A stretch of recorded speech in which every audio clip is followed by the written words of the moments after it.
it's gonna get better and better. Plus, there is one more thing. I mean, this area is very competitive. You can create value for the brand and value for the streamer.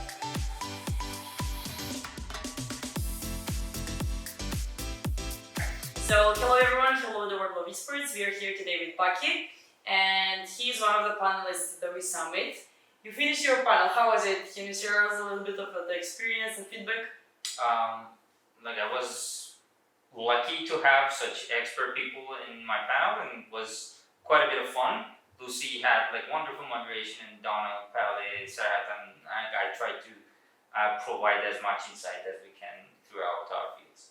How long are you into the esports world? Can you tell us more about yourself so the audience can get you know better? I've been working over here for 3 years, and I had a career in healthcare mostly. I did other stuff as well, but mostly I've been involved in the industry for the last 3 years. However, the first thing that I did was play StarCraft, and I was crazy about it. That's how I grew. I grew in Lost Temple. I had bloodbaths, so I played it as well as I could, and then I decided that it would be a good idea to get a university education, and I was pretty good at academics, so they told me go get an education. So I did. And then I did some economics, some behavioral economic stuff. I applied that to healthcare. I did some quantification, which are totally not about the esports, but I've always been following a lot of titles, especially I played Dota a lot, and then I played StarCraft a lot, and then League of Legends, and grew on. And after that, I said after a while, I said enough of healthcare. I was running a hospital. It's grueling work, I can tell you. So I changed my career into esports and went into footballist back then, and then I work as the general manager of the club now. Basically, we're running the business with our owners, and we have a wonderful team. I feel blessed to be there, and I'm having fun as much as I can. The transition from healthcare to esports and football, how was it? It's not football. Was footballist, but everything was about football back then. And then they found it as an app, and after I came, they decided to branch out more. Okay. They were already established in FIFA in Turkey, and they decided to branch out. So after branching out, we went crazy, and the transition for me was quite easy because after I worked in different capacities, I did policy making for governments with healthcare. So I've been through a lot with healthcare. That's also because my whole family consists of doctors, medicine, and everyone except me. So I did my best there, and then I said okay, enough of this. Let's do something that I would actually enjoy. And instead of I wanted to eat a plastic bottle instead of going to work with healthcare at some point. So now I don't do that. So now you love your job? I passionately hate it. What an explanation. Okay. And because how do you explain with your words the esports ecosystem? What do you think about the esports? Your opinion? That's a pretty hard question. It's impossible to summarize, but I'll try to emphasize a point that I find important nowadays. Esports ecosystem is basically a huge network that touches different stakeholders at different levels. And what makes it possible is basically the fans. No fans, no esports, no competition. And the competition gets you up to a point, and then you need resources, you need infrastructure, you need other stuff.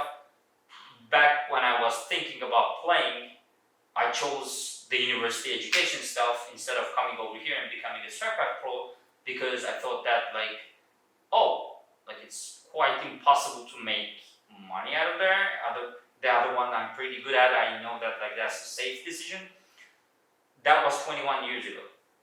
And after 21 years, I can say that the esports ecosystem developed so much that if I was like 16 or 17 now, I would actually consider being a pro rather than let's get like a fancy job after like a fancy diploma.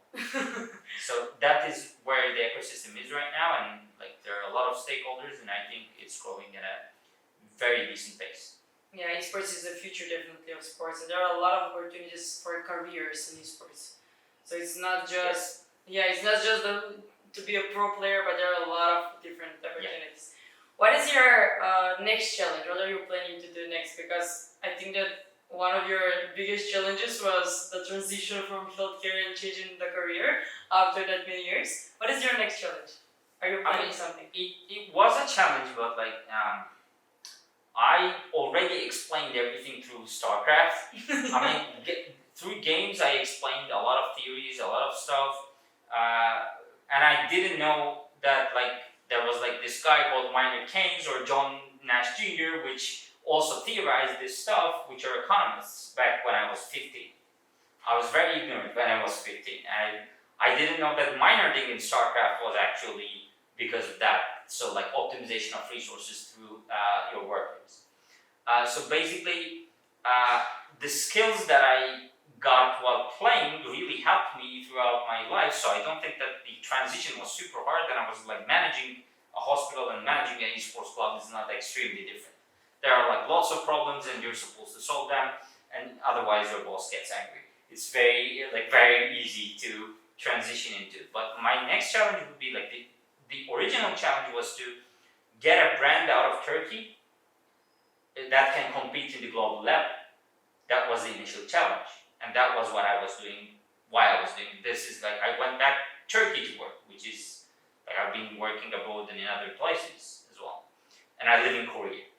So my next challenge is to get the team and the basically the firm to a level where we consistently compete for the top in multiple titles. So that's my next challenge. We just made Valiant partnership, so I'm very excited for that as well. But we're already partners in Craft and PUBG PC, PUBG Mobile. We're like, as the name suggested before, it's like FIFA, football stuff. So we're gonna do our best as with esports, and I hope that will succeed. Yeah, and what about the esports market in Turkey? Is it big enough right now at the moment, or you're trying to grow that also? I guess for my position, it's never big enough. Of course, I would like to draw in more sponsors. Although I'm very happy with my sponsor. We're a Red Bull team. Like we have Puma with us. We have Baki Can Kadıoglu. This is like the soup brand, like specifically for men, but they have other products now as well. We have like activations with BanQ. Like there are so many to say, and like we have very decent facilities compared to like Turkey, and it's like global at the global standard as well for if you compare it to the world. So like we're about to announce a few more. So I think sponsorship wise and marketing wise, to get to the brands, to draw them in, to have enough activations, to get to the talent pool, we're doing quite good. But I can't say that like every team is that way in Turkey. Like we need to have a more collaborative effort to like actually draw in the brands, get the esports scene bigger. The good part is like I think brands are learning more about gaming in Turkey, and they understand more in terms of like what they can do in this space. But marketing wise, we're still lacking like human resources, understanding of the space, and it's growing in a healthy way, but there's some room to grow as well. Nice, and last but not least, what is your advice for everyone out there in the esports ecosystem? Advice for everyone? Yeah, in the esports ecosystem. For example, if they want to change career. For someone who would like to get into esports, okay. I have no advice for anyone in the esports ecosystem that are living right now, because I barely know what I'm doing, and like I'm in no position to advise anyone. But if you want to get into esports, make sure that you have skills that you really know what you're doing, and then you're able to like be flexible and translate that skill into the esports ecosystem, because there's like no school for this right now. like there's very few places where you can actually learn how to like run a team in the team perspective. You have to get in, you have to learn, you have to understand what's going on. There is like a learning curve, you have to accept that, and then you have to basically, I'm sorry my friend, but you have to work your ass off. That's basically it. I mean, I've spent crazy amount of hours, as much as when I was running the hospital, to actually run everything, and then like that it's just over 90 hours a week when I first started, and it went from there. So you have to accept that there's that part of it, and it's getting healthier. But like if you want to progress, that's the way it is. And aside from that, like know more and more languages. Go learn Chinese. Yeah, the Chinese, yeah, definitely. Thank you for your time. It was Thanks a really nice talking to you, and You too. good luck with your team management. Hopefully, you'll get Thank a you. lot of teams in different titles. I mean, we've been world champions before, the West World Champions, third in the world in FIFA. So hopefully we'll continue the trend. And the gold one in the first. I hope at some point we'll like win a Valorant World Championship as well. But for now, let's start competing at a high level, and then let's see how it goes. Good luck. Thanks a lot. Thank you. Thank you.